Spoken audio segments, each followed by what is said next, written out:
Everyone for joining us here on day 2 of Community Day. So as I mentioned yesterday, the thing that really gets us going at work is when we hear about all the great things that are happening with our students and the way that they are using our technology to do great things. And so we have a fantastic story this morning. So I am introducing Derrin Mallory, who's a sophomore honors student at Roanoke Rapids High School, where he takes a distant learning class from the North Carolina School of Science and Math. And he's very involved in both school and church affairs. I have to say that I wish I had a teenager like this.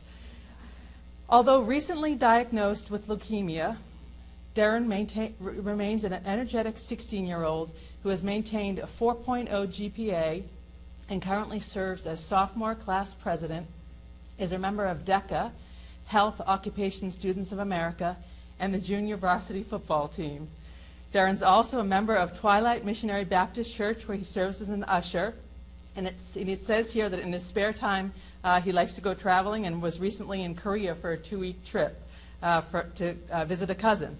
He enjoys reading and watching sports, especially his beloved Dallas Cowboys. And of course, like any teenager, what he's got going on right now is working on getting his driver's license. So he's got a lot going on, so we'll have to hear if he drove here this morning. So let me ask Derrin to come up and tell us a little bit more about his story. Thanks so much.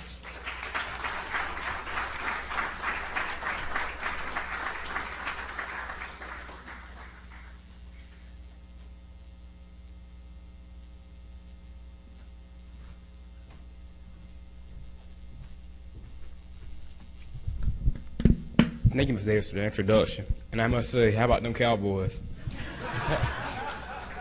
Good morning.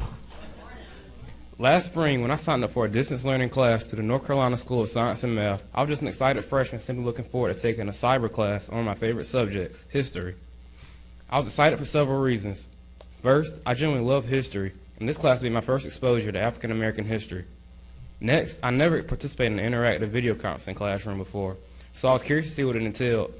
And finally, I must admit, I was anxious to see what the girls looked like from the various schools that would be participating in the class with me.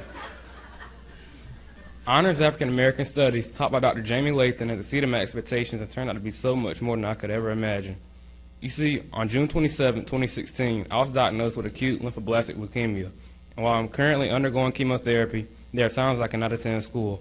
Not because I feel bad, but because my white blood cell count is too low to be around others, and I'm more prone to infections. But I've still been able to continue to participate in Dr. Lathan's class through video conferencing. Being able to log into his class daily has had a huge impact on me, educationally, emotionally, and socially. Educationally, this class has provided me access to a learning opportunity often not afforded to students in rural small districts as I live in. Because of funding, smaller schools like mine are always not able to offer a wide ranges of classes on their own, but Broadband allows students like me to connect to virtual courses, increasing accessibility to a wider range of instructions that might not have been able otherwise. Instead of having to commute to Durham daily to receive instruction from Dr. Lathan, my peers in Elizabeth City, Murphy, Mount Airy, Burlington, Kannapolis, and me in Roanoke Rapids had the opportunity to participate in this class.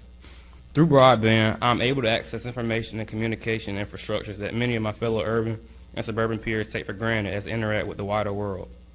Video conferencing is a powerful medium for giving students unparalleled access to learning we could only have dreamed of in the past.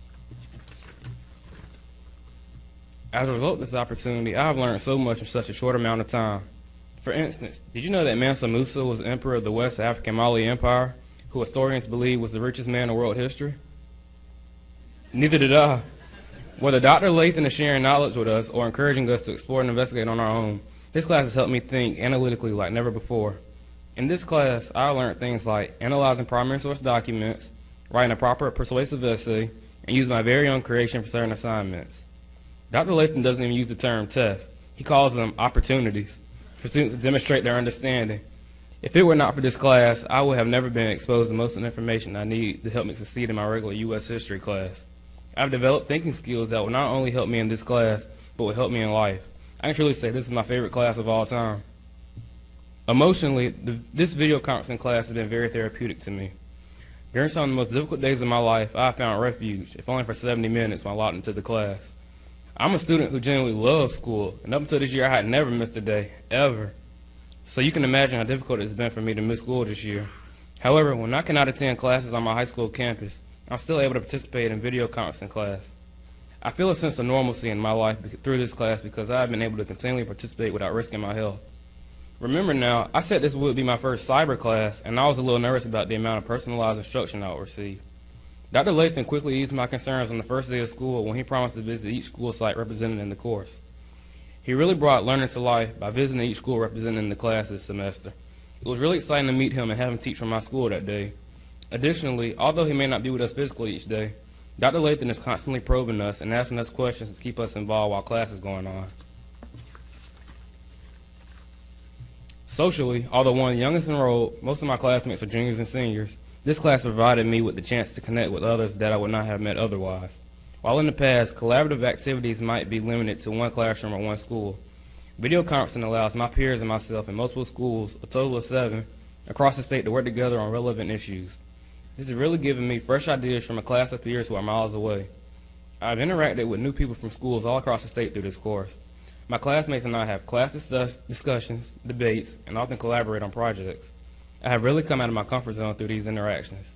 It has been both insightful and interesting to share various aspects of learning with other students as well as we realize that the world really is our classroom through broadband. As you can see, video conferencing is an effective way to use one teacher who teaches to a number of sites. It is very cost effective for classes which may have a small number of students enrolled at each site. In many cases, video conferencing enables the institution or group of institutions to provide courses which would be canceled due to low enrollment or which cannot be supported otherwise because of the cost of providing an instructor in an unusual subject area. Rural areas benefit particularly from classes provided through video conferencing when they work with a larger metropolitan institution that has full-time faculty. Through teleconferencing, institutions are able to serve all students equitably. Personally, I anxiously await my enrollment in another class soon, as I have gained educationally, emotionally, and socially.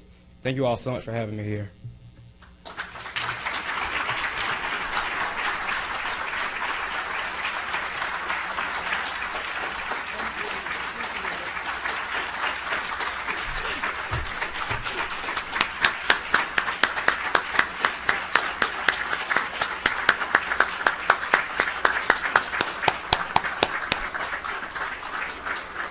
What an awesome story. So you got a lot of cheerleaders here.